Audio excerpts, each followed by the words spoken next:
BSP के internal सर्वे से आखिर क्यों परेशान है मायावती? क्या अपने कई उम्मीदवारों को बदलने के मूड में है बीएसपी सुप्रीमो? अगले कुछ दिनों में लोकसभा चुनाव के पहले चरण के लिए वोट डाले जाएंगे। चुनाव करीब आने के साथ ही तमाम दलों ने प्रचार अभियान तेज कर दिया है, लेकिन इन सब के बीच यूपी में चुनाव प्रचार शुरू करने से पहले बीएसपी सुप्रीमो मायावती टिकटों में फेरबदल के मूड में है।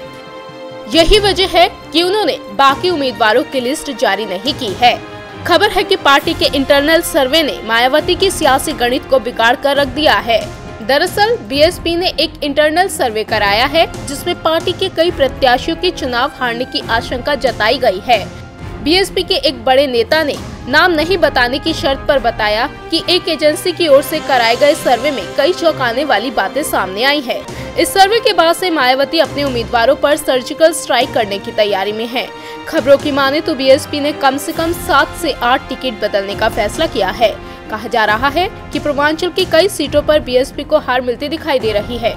यूपी में गठबंधन के फॉर्मूले के तहत बीएसपी को 38, एसपी को 37 और आरएलडी को 3 सीटें मिली हैं। लेकिन मायावती ने अब तक सिर्फ 17 टिकटों पर ही ऐलान किया है।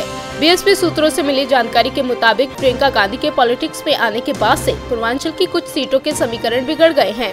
कुछ जगहों पर कांग्रेस के उम्मीदवारों ने मुकाबला त्रिकोणीय बना दिया है। सर्वे के बाद से मायावती अलग अलग तरीके से ग्राउंड से फीडबैक ले रही हैं।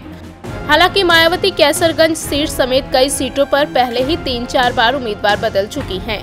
बावजूद इसके उन्हें लग रहा है कि कुछ जगहों पर बीएसपी का प्रत्याशी बीजेपी के मुकाबले कमजोर है। बदले हुए सामाजिक समीकरण के हिसाब से मायावती बांसगांव सुरक्षित सीट पर अपना उम्मीदवार बदल चुकी हैं। इसके अलावा देवरिया और सलेमपुर से भी प्रत्याशी बदलने का विचार चल रहा है। सर्वे में इन सीटों पर पार्टी प्रत्याशियों के हारने की रिपोर्ट आ रही है। आपको बता दें कि मायावती ओडिशा की राजधानी भुवनेश्वर से चुनाव प्रचार की शुरुआत कर चुकी हैं, लेकिन यूपी में अखिलेश यादव के साथ मिलकर वो सहारनपुर से 7 अप्रैल को चुनाव प्रचार का श्री गणेश करेंगी। यानी साफ है कि मायावती इस बार बिना किसी कोर कसर के चुनावी मैदान में उतरना चाहती है। इंडिया न्यूज़ वायरल की रिपोर्ट।